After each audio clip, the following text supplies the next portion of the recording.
In a power plant outside town, the employees are celebrating a coworker's birthday when they suddenly see something strange on the security cameras. There is a shadow moving in the shaft and a worker goes to check it out, only to suddenly be attacked by a mysterious monster. The guy tries to return to the office, but a bunch of beasts follow him and start killing everyone in the building. As an eclipse hides the sun, creatures begin appearing all over the planet, killing millions of people and destroying cities. The news cause a judgment day. Soldiers are sent to fight these monsters in a war that lasts the entire eclipse. Millions of lives and tons of resources are lost in the fight, but eventually all the creatures are exterminated and humanity begins to rebuild. They design protective installations, known as gates, just in case the creatures decided to ever come back. For 15 years pass and the world is living through a normal routine again. Dave is working as a janitor for a company that doesn't pay him well, even when he has to end of the chefs to get rid of dead animals. At the local school, Laura works as a teacher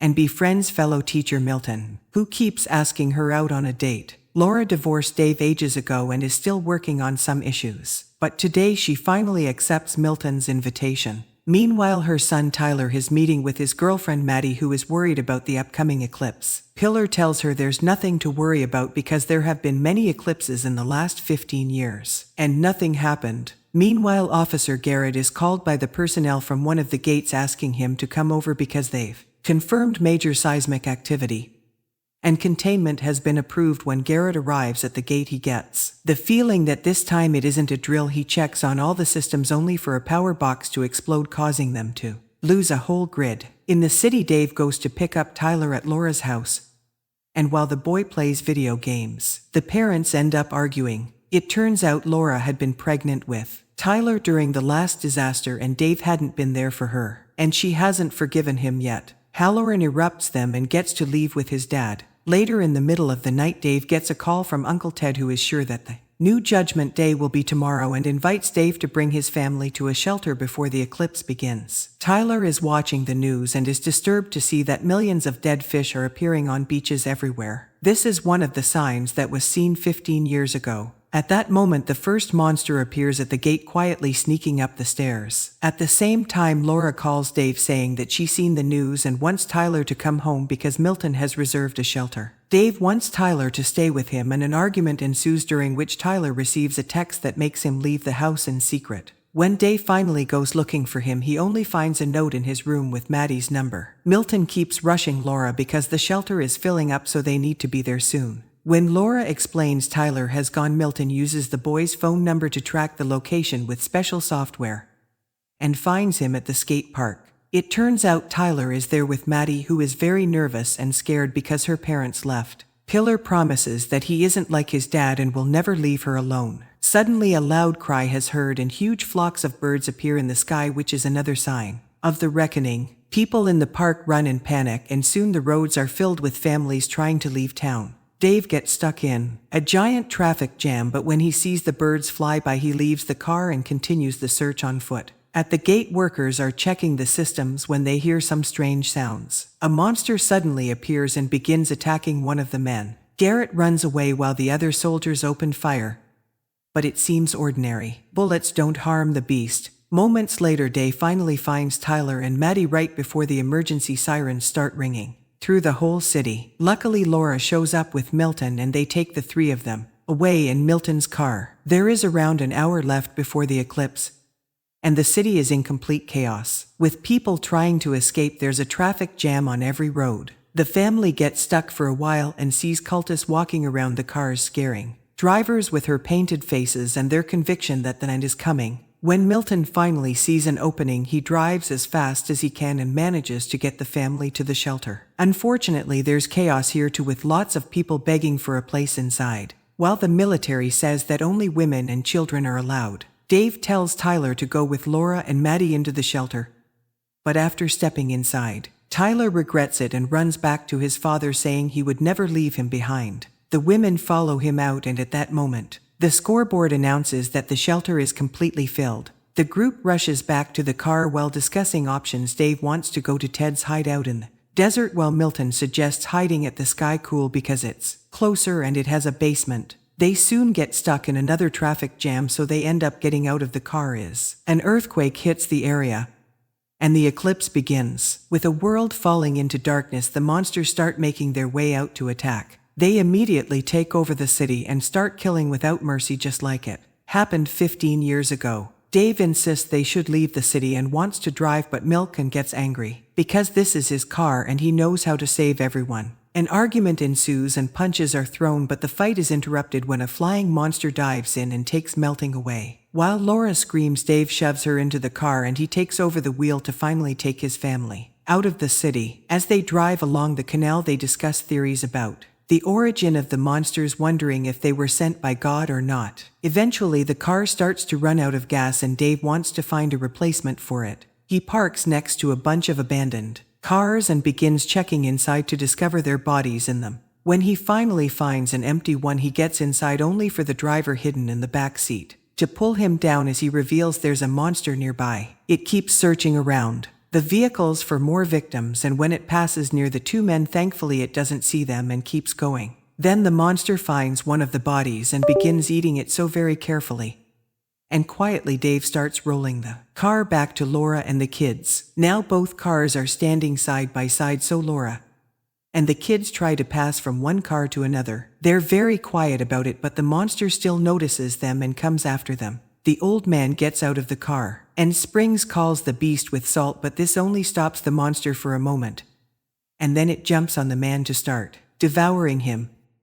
The family uses this distraction to finally drive away from the area, taking an abandoned road in the mountains while hordes of monsters flock to the city from all sides. Eventually, they finally make it to Ted's hideout, which is a truly concrete bunker. The doors are closed and there are cameras on the roof, but nobody comes out when the family begins yelling and hitting the door, begging to be allowed inside. What they don't know is that Ted is sitting at his computer, watching them on the cameras while someone is pointing a gun at his head. At that moment, a horde of monsters appears in the mountains and begins rushing to the shelter. As the family panics, Dave grabs a tire iron to protect his loved ones. But then the door of the bunker finally opens and a rush inside. The family meets with Tat and his wife Stella, but they're also surprised to find Garrett. Apparently his father used to be war buddies with Tat, and he got separated from his unit, so he came here to ask for help. David notices Garrett has a gun, which makes him suspicious. Then the group shares a meal, but they can't help noticing on the monitors how the monsters are trying to smash the door, making everyone nervous. Using the race Leo is also useless because they can only hear screams. Maddie asks how the monsters sense them, and Garrett explains they react to light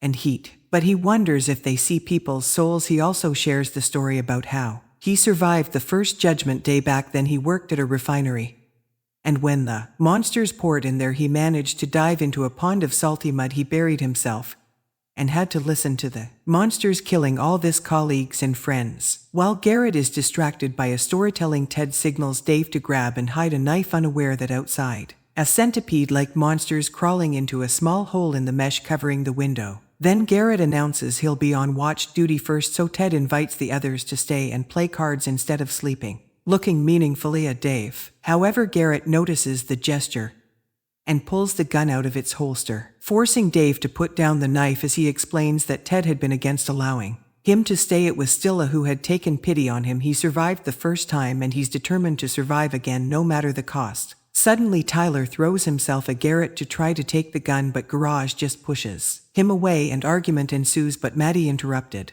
by pointing out they can't hear the monsters anymore. Then the centipede-like monster jumps out of the wall and bites Stella. While Ted rips the creature off his wife's neck and pours salt on it, Dave punches Garrett to take his gun and tries to shoot the creature. The little monster dodges all the bullets, but Maddie manages to kill it with a knife. After, they tie up Garrett and try to stop Style as bleeding, but they'll need proper medical care. At that moment, they notice on the monitor that a huge beast is repeatedly hitting the front door trying to get in. Dave says they should leave, but Ted doesn't want to go out, saying his wife won't survive outside. Stella wants him to go and reminds him of the underground passage under the bunker which leads to the mountains. Garrett says he has a car with a full tank and he can take everyone to the gate, and a group doesn't know of believing him until Garrett points out that it's beneficial for him to help them. They decide to leave, but first Ted reveals he has a whole arsenal of weapons and everyone arms themselves. While the group enters the tunnel, Dave opens the front door and blows up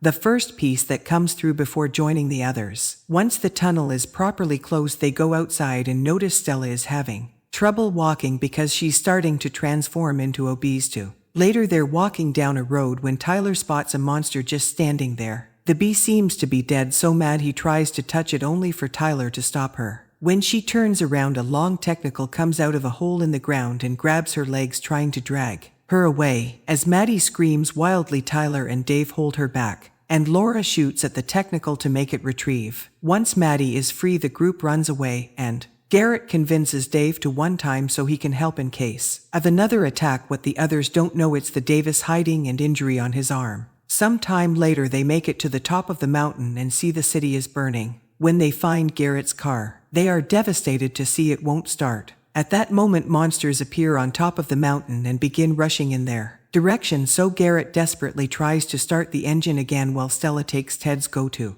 end things for herself before she finishes transforming. Ted immediately fights her until he takes the gun back and begs her to get in the car. But Dave knows there's no hope and dragged Ted back. Still waits for the monsters to arrive and they quickly eat her. Garrett finally manages to start the car and the group escapes, leaving the monsters behind. On the way they pick up a radio signal and hear that almost all the shelters couldn't withstand the onslaught and were ruined. Eventually they arrive at the gate, but nobody answers the radio, not to mention the doors open. The group carefully makes their way inside and discovers there's no power. So Garrett and Dave decide to fix it while the others go to look for a first aid kit. Because they've discovered that Ted has a wound in his back, the others take care of Ted while Dave restores electricity.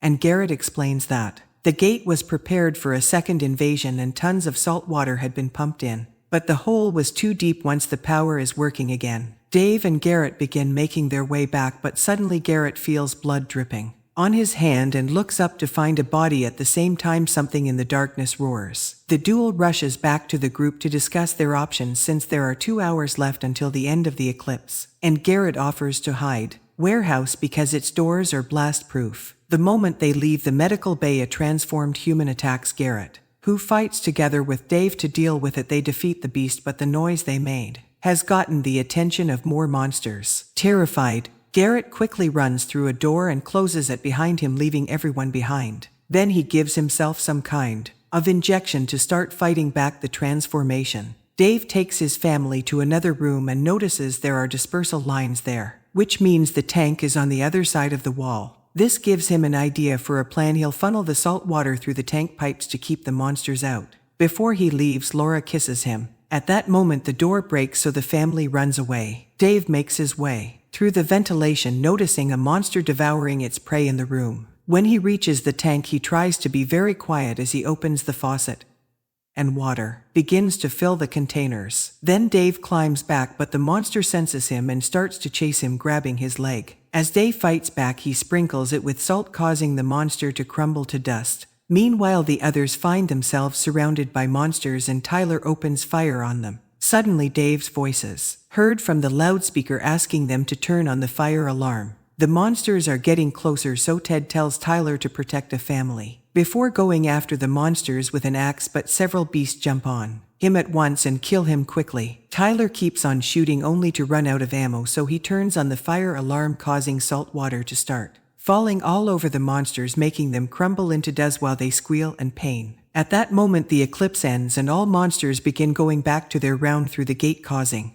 another earthquake. Laura and the children try to get moving only to come across Garrett, who is losing his mind to the transformation. He shoots Tyler, hits them on the shoulder, but before he can shoot again, Dave appears behind him and hits Garrett in the head with a fire extinguisher. While Dave reunites with his family, a huge monster appears from below, and it lunges of Garrett, swallowing him whole. The family runs into the medical unit and makes a salty mixture in a cylinder, which they throw with a monster. As soon as it kicks down the door, instantly killing it. Afterward, the family goes outside and finds the world has been utterly destroyed, but now they're ready to start rebuilding again. Thanks for watching my recap.